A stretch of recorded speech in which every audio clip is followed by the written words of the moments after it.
பெல்சியா kitchen. இன்றைக்கி நம்ம வாழைப்பூ கூட்டு எப்படி செய்கிறதுன்னு சொல்லி பார்க்கலாம். இதுக்கு வாழை மரத்தில் இருக்கிற வாழைப்பூ நம்ம எடுத்துக்கலாம். இது உடம்புக்கு ரொம்ப நல்லது. இது கல் அடைச்சிருந்தனாலோ கிட்னியில் அந்த கல் வெளியில் வர்றதுக்கு இது யூஸ் ஆகும். அதனால் இந்த பூ வயிறு வெளி நல்லாகும். இது ஒரு மருத்துவ குணமுள்ள ஒரு பூ. அதனால் இதை நீங்கள் செஞ்சு சாப்பிடுங்க. இந்த பூவை எப்படி செய்கிறதுன்னு சொல்லிட்டு நம்ம பார்க்கலாம். இப்போ இந்த தொலியெல்லாம் நம்ம உரித்து எடுத்துக்கலாம். இப்போ இந்த பூவை உரிச்சிட்ருக்குறோம். உரிக்க தொலி வந்துகிட்டே இருக்கோம். இது போதுன்னு நினைக்காதீங்க, இன்னும் நல்லா குருத்து போல் உரிக்கணும். இப்போ பாருங்கள், நம்ம பூ உரிச்சாச்சு. இந்த மாதிரி நம்ம உரிச்சிச்சுன்னா இதை நம்ம கொத்தலாம்.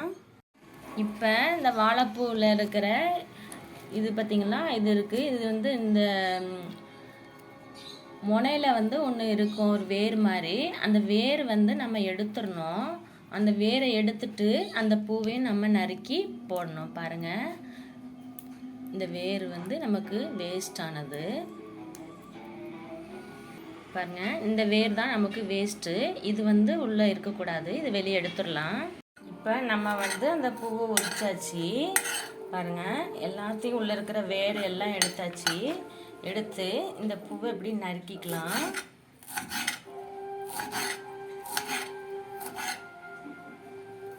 கொஞ்சம் வேலைப்பாடு இருக்கும், ஆனாலும் செஞ்சு சாப்பிட்டா சுகர்லாம் வராது, கல் இருக்காது. அதனால் இது வாரத்தில் ஒரு முறை சாப்பிடுங்க.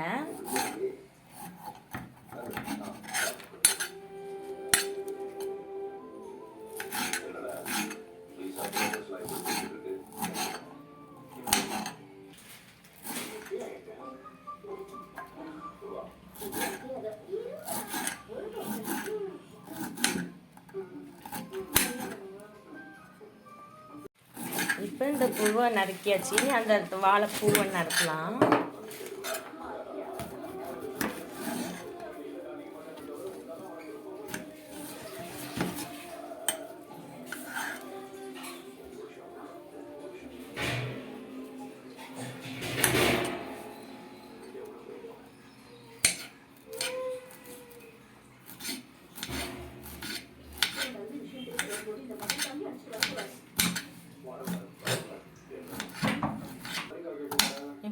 பொடி பொடியாக வெட்டி நம்ம நறுக்கி வச்சுக்கலாம். பாருங்கள், இந்த ஷேப்பில் தான் வெட்டணும், ரொம்ப பெருசாகவும் வெட்டக்கூடாது. வெட்டினா வேகாது. இந்த மாதிரி பொடிசாக வெட்டிட்டா சாப்பிட்றதுக்கு நல்லாயிருக்கும்.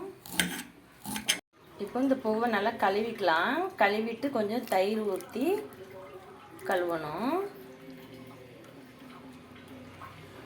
எதுக்கு தயிர் ஊற்றுறோம் அப்படின்னா, துவர்ப்பு இருக்கக்கூடாதுங்கிறக்காக தான் தயிர் ஊற்றி கழுவுறோம். ஊற்றி இப்படி புழிஞ்சி ஒரு தட்டத்தில் வச்சுக்கலாம். இப்படி தண்ணியில் நம்ம போட்டு வச்சிட்டோம்னா எப்போ வேணாலும் நம்ம கூட்டு வச்சுக்கலாம். தண்ணியில் ஊற வைக்காமல் நம்ம வெளியில் வச்சுருந்தோம்னா கருத்துரும். இப்படியே தண்ணி ஊற்றி வச்சுட்டு நீங்கள் கூட்டு வைக்கும்போது அதை புழிஞ்சி போட்டு கூட்டு வைக்கலாம். இப்போ நம்ம வாழைப்பூ கூட்டு செய்யலாம். அதுக்கு எண்ணெய் ஊற்றலாம்.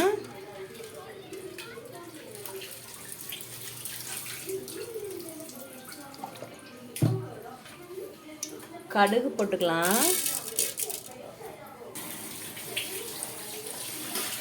2 சின்ன சீரகம் போட்டுக்கலாம். இப்போ வெங்காயம் போட்டுக்கலாம். வெங்காயம், பச்சை மிளகாய் உரப்பிட்டு தகுந்த மாதிரி போட்டுக்கலாம். போட்டு நல்லா வணக்கிக்கலாம்.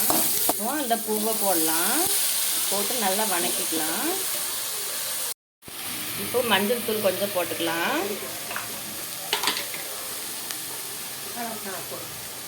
உப்பு அளவாக போட்டு கிண்டிக்கலாம்.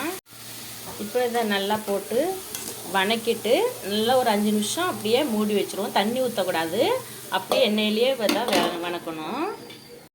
5 நிமிஷத்துக்கு ஒருக்கா லைட்டாக அப்படி கிண்டி விட்டுக்கோங்க. சட்டியில் பிடிச்சிரும் இல்லைன்னா. பாருங்கள், இந்த அளவுக்கு வந்துட்டுருக்கு. தண்ணி சுத்தமாக நம்ம சேர்க்கலைங்கிறதுனால அப்பப்போ கிண்டி விட்டுக்கோங்க. இப்போ நம்ம தேங்காய் பூ போடுறோம். தேங்காய் பூ போட்டு இதை நல்லா கிண்டி விட்டுக்கலாம். இப்போ நம்ம தேங்காய் போட்டு கிண்டியாச்சு. இப்போ நம்ம இதை இறக்கி ஆஃப் பண்ணிடலாம். இப்போ நம்மளுக்கு கூட்டு ரெடி ஆயிடுச்சு. பாருங்கள், இதே போல் நீங்களும் செஞ்சு சாப்பிடுங்க. சப்ஸ்கிரைப் பண்ணுங்கள், லைக் பண்ணுங்கள். தேங்க்யூ.